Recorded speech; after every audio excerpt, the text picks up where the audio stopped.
इसरो के वैज्ञानिक चंद्रयान 3 को भेज रहे थे सिग्नल। इस बीच चांद पर ऐसा गरजा चंद्रयान 2 नासा तक पहुंची दहाड़। हिल गया चीन। चंद्रयान 3 से पहले ही चंद्रयान 2 को मिली बड़ी कामयाबी। पहले चांद की सतह पर बर्फ और फिर बाहरी वातावरण में खोज डाली ऑर्गन 40 गैस। दोस्तों, आज से करीब 4 साल पहले यानी 7 सितंबर 2019 के दिन इसरो टीम अपने दिल पर पत्थर रखकर एक ऐसा खबर सुनाती है जिससे पूरा भारत मायूस हो गया था। दरअसल उस दिन चांद पर गया भारत का मिशन चंद्रयान 2 लैंडिंग के दौरान फेल हो गया था। वो दिन भारत के इतिहास का सबसे मनहूस दिन था। लेकिन उसी दिन इसरो ने यह ठान लिया था कि चांद पर चंद्रयान 3 को भेजकर चंद्रयान 2 के अधूरे मिशन को पूरा करेंगे। और 4 साल तक दिन रात मेहनत करने के बाद इसरो ने पिछले दिनों चंद्रयान 3 को लॉन्च कर दिया है, जो कि धरती का 5वां चक्कर लगाते हुए चांद की तरफ आगे बढ़ रहा है। लेकिन इस बीच एक ऐसी खबर आ रही है जिसने नासा और चीन को हैरान परेशान कर दिया है। तो क्या है वो खबर? पूरी जानकारी देंगे, वीडियो को अंत तक जरूर देखिएगा।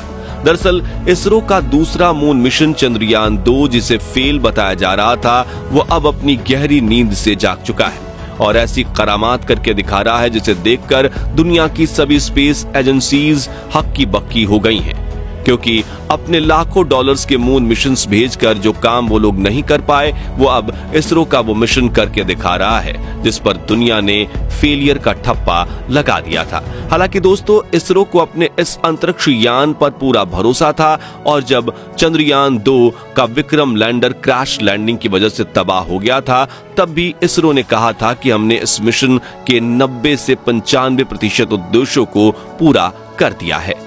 यानी चंद्रयान 2 मिशन पर इसरो ने जो 5 साल और 978 रुपए झोंक दिए थे, वो पूरी तरह से बर्बाद नहीं हुए हैं।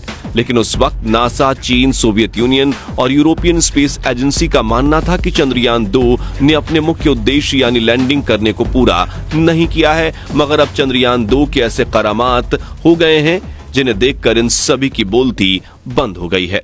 दोस्तों, बेशक चंद्रयान 2 का विक्रम लैंडर चांद पर क्रैश हो गया था और उसके उपकरणों ने भी काम करना बंद कर दिया था, लेकिन इस मिशन में इसरो ने सिर्फ लैंडर को ही चांद की सैर करने नहीं भेजा था, बल्कि लैंडर को चांद तक ले जाने वाला बड़ा हिस्सा यानी ऑर्बिटर उस वक्त भी सही सलामत था और 100 किलोमीटर इंटू 100 किलोमीटर की कक्षा में हमारे चंदा मामा की परिक्रमा कर रहा था। और बड़ी बात यह है कि इसरो ने उस ऑर्बिटर पर 1-2 नहीं बल्कि 8 एडवांस टेक्नोलॉजी वाले पेलोड यानी उपकरण लगाए थे, जो चांद के ऊपर ढकी सफेद चादर से अंदर झांककर इसके अंदर मौजूद खजाने से पर्दा उठाने के लिए पूरी तरह तैयार थे। उस वक्त इसरो के वैज्ञानिकों ने यह बताया था कि चंद्रयान 2 का ऑर्बिटर बिल्कुल सही सलामत है और ये पूरे 7.5 सालों तक बिना थके चांद के चक्कर लगाता रहेगा और हमें चांद के बारे में डेटा भेजता रहेगा। लेकिन दोस्तों, वो समय ऐसा था कि लोगों की नजर सिर्फ चंद्रयान 2 के लैंडर पर टिकी हुई थी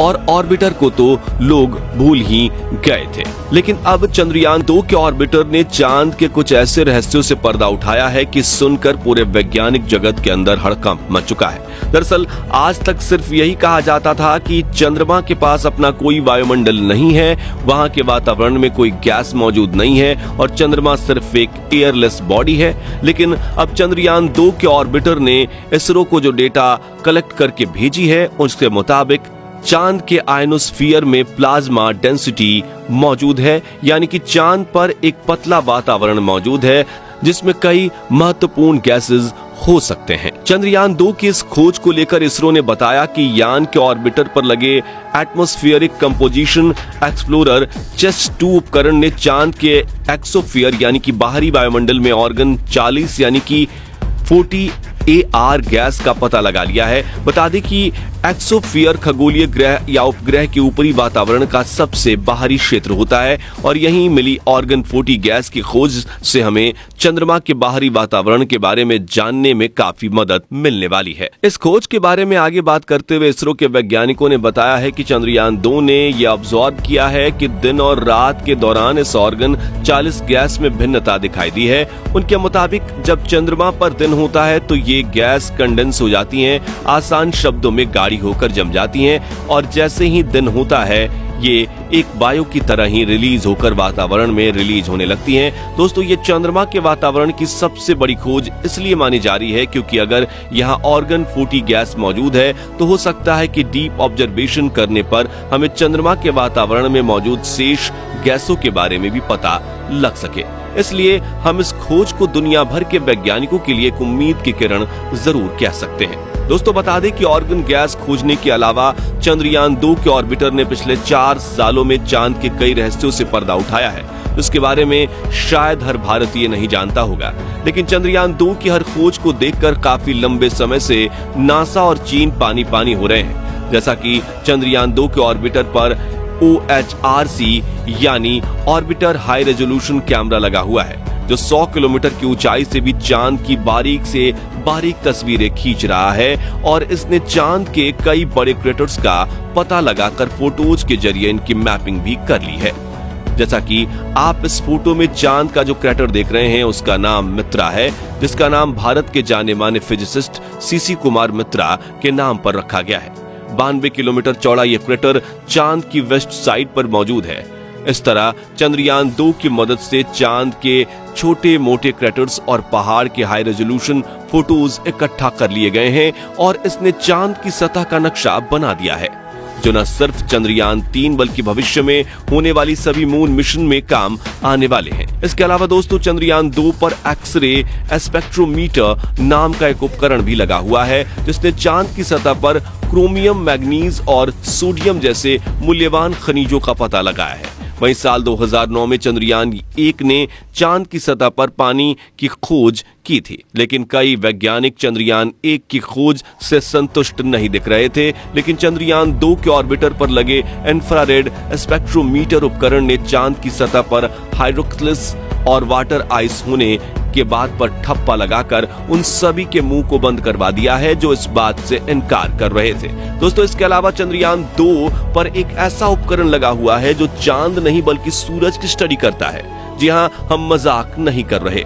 इसरो के वैज्ञानिक हमेशा दूर की सोचते हैं और उन्होंने चंद्रयान 2 पर एक एक्सरे मॉनिटर लगाया है जो सूर्य की सतह पर हो रहे धमाकों की स्टडी करता है। इन्हीं धमाकों की वजह से सूर्य का आउटर लेयर यानी कोरोना काफी ज्यादा गर्म हो जाता है और इन्हीं की वजह से कई बार सूर्य से बड़े बड़े सौर तूफान निकलते हैं जो अपने आसपास वाले ग्रहों और उपग्रहों पर हमला करते हैं। अब अगर आप सोच रहे हैं कि पृथ्वी पर सौर तूफान क्यों नहीं पहुंच पाते, तो बता दें कि पृथ्वी के पास अपना मैग्नेटिक फील्ड यानी कि चुंबकीय क्षेत्र है जो इन किरणों को आसपास धकेल देती है और कई बार ये तूफान पृथ्वी के ध्रुवीय इलाकों में आसमान में चमक रहे अरोरा के रूप में दिखते हैं। जानकारी के लिए बता दें कि अगर हमें अंतरिक्ष में जाना है तो इन सौर तूफानों के आने का समय और तीव्रता के बारे में जानना काफी ज्यादा जरूरी है ताकि हमारे वैज्ञानिक इनसे बचने की तकनीक खोज पाएं, क्योंकि कई बार ये सौर तूफान इतने रौद्र रूप धारण कर लेते हैं कि किसी भी चीज को पल भर में जलाकर राख कर दें। और अंतरिक्ष में तो पृथ्वी का चुंबकीय क्षेत्र हमें बचाने तो नहीं आएगा ना। आखिर में दोस्तों, चंद्रयान 3 से जुड़े अपडेट की बात करें तो चंद्रयान पृथ्वी को अलविदा कहते हुए चांद की तरफ जाने वाले हाईवे को पकड़ने वाला है, जिसके लिए बेंगलुरु में बैठे इसरो के वैज्ञानिक 1 अगस्त के दिन बटन दबाकर चंद्रयान 3 के सभी इंजन को पूरी क्षमता के साथ ऑन करने वाले हैं, ताकि चंद्रयान धरती की गुरुत्वाकर्षण कक्षा से बाहर निकलकर चांद तक जाने के अपने सफर में आगे निकल जाए, जिसके बाद चांद पर पहुंचकर चंद्रयान 3 का प्रपल्शन मॉड्यूल इसके लैंडर को खुद से अलग कर देगा, जो कि चांद के दक्षिणी ध्रुव पर लैंडिंग करके चंद्रयान 2 के बचे हुए मिशन को पूरा करेगा। तो दोस्तों, चंद्रयान 2 की इस करामात को लेकर आपका क्या कहना है, कमेंट करके जरूर बताएं और वीडियो पसंद आई हो तो इसे लाइक और शेयर जरूर कीजिएगा। साथ ही इसरो के चंद्रयान 3, आदित्य L1 और गगनयान जैसे बड़े मिशन की पल पल की खबर जानने के लिए हमारे चैनल को सब्सक्राइब करके पास वाली घंटी जरूर दबा दीजिए। धन्यवाद।